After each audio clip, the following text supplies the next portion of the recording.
Radio Publique Africaine.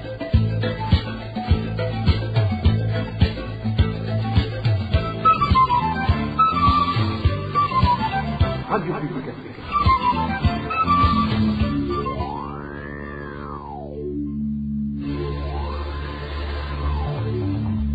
C'est le moment de suivre le journal parlé en français. À la présentation, Inès Gakiza.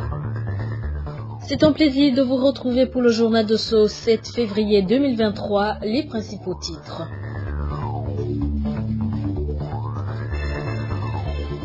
Les frais de fonctionnement des administratifs sont prévus dans les budgets communaux. Obliger la population à couvrir une quelconque dépense est une violation de la loi. Dans ce journal, vous suivrez l'ancien député Phineas Nigaba réagir sur le comportement du chef de zone Ruziba de la commune Mugina. La pluie de ce lundi a causé plusieurs dégâts en mairie de Bujumbura et à Muyinga. Des maisons et des champs ont été endommagés. Et enfin, dans ce journal, vous suivrez également les lamentations des habitants de Rugombo. Les bétails des autorités broutent leur culture malgré la mesure de stabilisation. Voilà les principaux titres.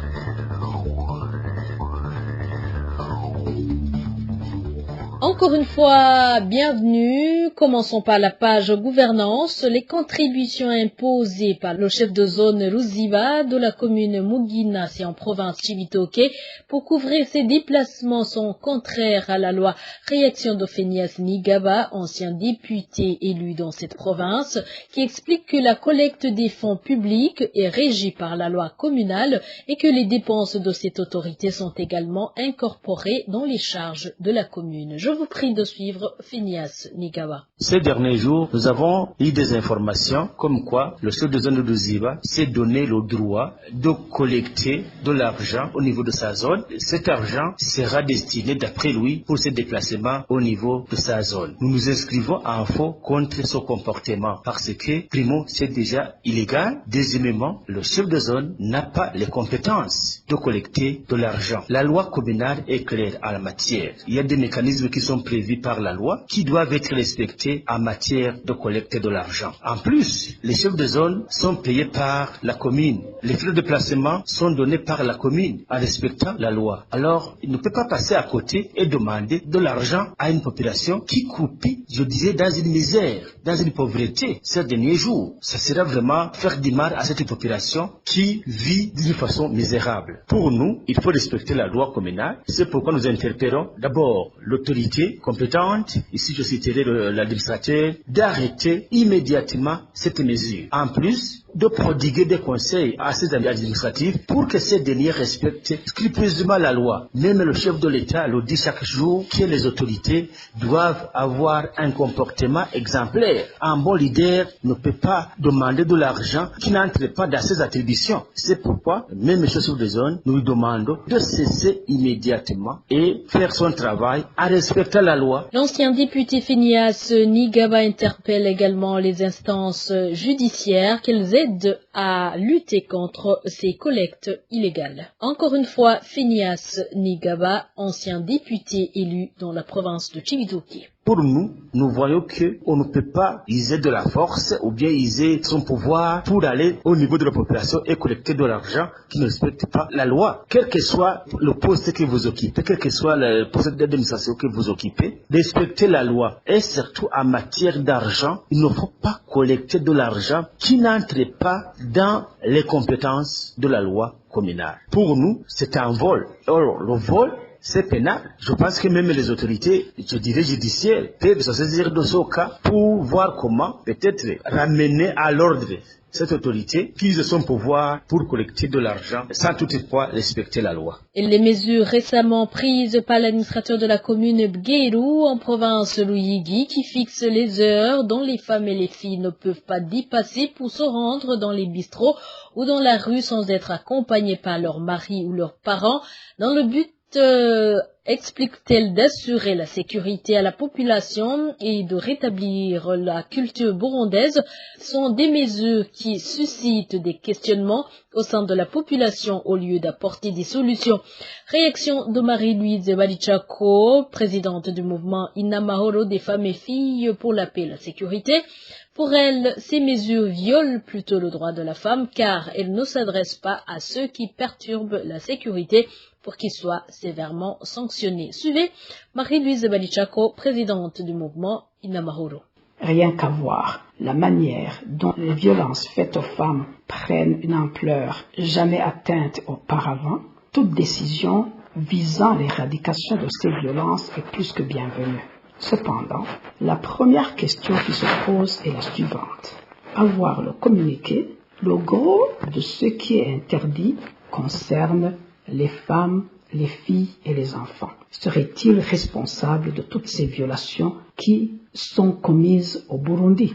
Serait-il responsable de l'insécurité qui prévaut dans le pays? Serait-ce les femmes, les filles et les enfants principalement qui sont à la base de la détérioration de notre culture à tel point que, comme on le voit, beaucoup de Burundais n'en sont presque plus conscients. Même si le communiqué expose bien le problème, il se perd dans la voie de solution, si bien qu'il risque de causer plus de tort que de bien. Pourquoi cette décision est-elle discriminatoire à l'égard des femmes, des filles et des enfants, au lieu de chercher à éliminer le mal en ciblant les véritables auteurs? Ma deuxième question est la suivante. Ceux qui dirigent le Burundi aujourd'hui ignoreraient-ils jusqu'à présent les droits humains des femmes pour comprendre qu'aucune décision ou loi ne devrait plus discriminer qui que ce soit, y compris les femmes? En ce moment où nous sommes tous à plein cœur dans la recherche de la matérialisation de l'égalité hommes et femmes devant la loi et dans le système de gouvernance, comment est-ce possible qu'une personne en charge de l'administration discrimine encore des groupes par rapport aux autres, de manière à leur interdire ce qui est permis aux autres? C'est une question de principe qui a une grande importance. Ma troisième question, on se serait attendu à ce que Mme Nibitanga Diane, tout comme toutes ces autres femmes qui ont eu le privilège d'accéder aux instances de prise de décision, soient les premières à défendre le droit des femmes et des filles partout où elles se trouvent. Et voilà que c'est elle-même qui nous ramène à l'époque traditionnelle lorsque la femme n'avait pas de place. Que ce soit la sécurité, que ce soit la culture et l'éducation, c'est la responsabilité de tous les citoyens, hommes et femmes, et non des femmes, des filles et des enfants. Et en politique, le vice-président du parti, Sawanya Frodebu, salue les propos tenus ce lundi par le président de la République lors de la célébration de la fête de l'unité nationale. Le président Ndayishimiye a appelé les autorités à prioriser le bien de la population avant toute chose. Léonce Ngendakumana trouve que ce sont de bonnes paroles, mais pour son politique, un temps suffisant et des mesures accompagnatrices doivent obligatoirement être consacrées pour que les autorités interpellées puissent comprendre et respecter ses propos, car le parti au pouvoir semble ne pas être soucieux de diriger pour tous les Burundais. Suivez Léonce Ngendakumana, c'est le vice-président du parti, Sawanya Frodebu. J'ose espérer que cette recommandation, que je considère comme un programme du chef de l'État, concerne tous les dirigeants à tous les niveaux.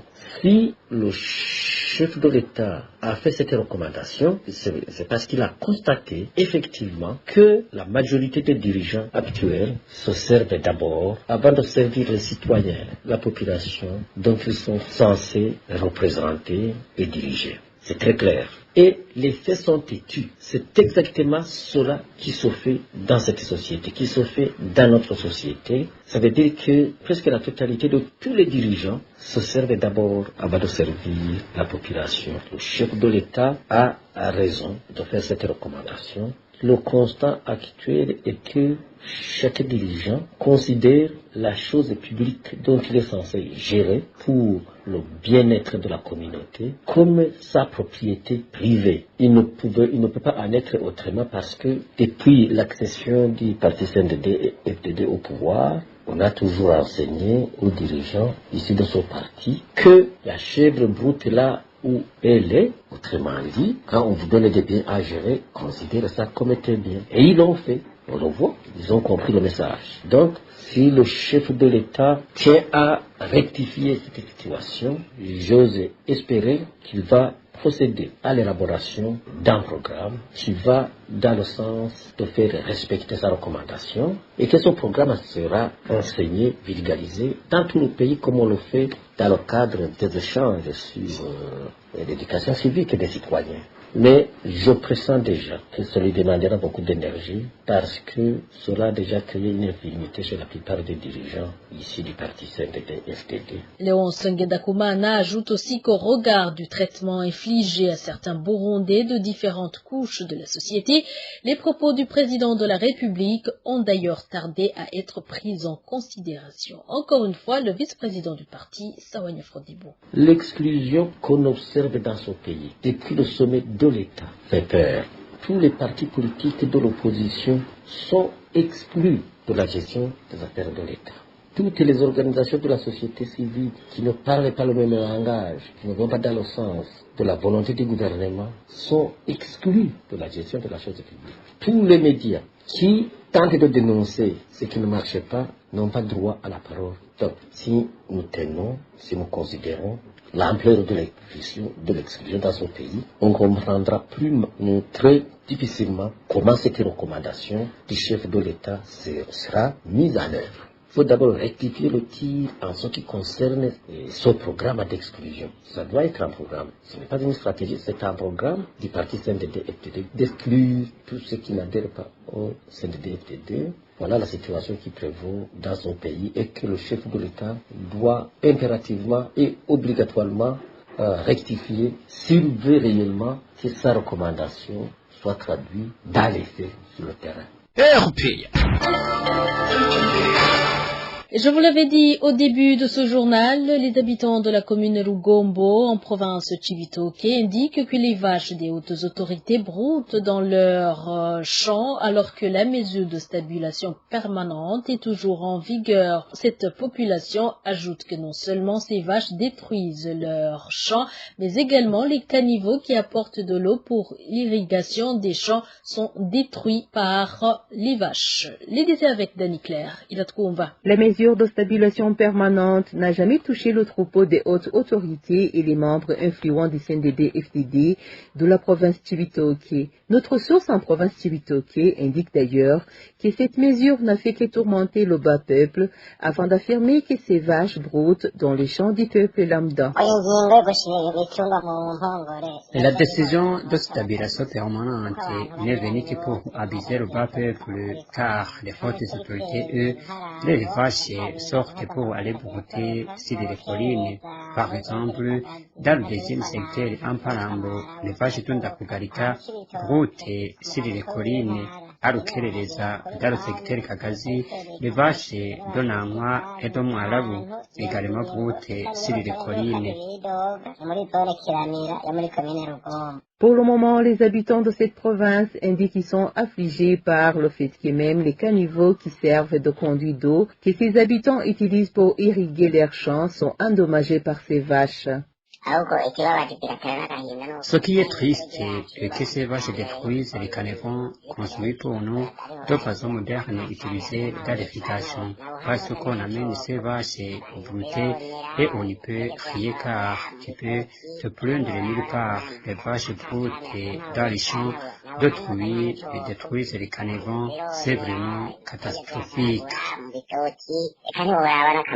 Ces habitants indiquent que jusque-là, personne ne s'est jamais engagé pour empêcher cette situation et demandent les autorités habilitées de tout faire pour empêcher que ces vaches continuent à brouter sur les collines. Merci Dani Claire. Et de fortes pluies qui se sont abattues sur le sud de la ville de Bujumbura la nuit dernière ont causé d'énormes dégâts au quartier Ludziba de la zone Kanyosha.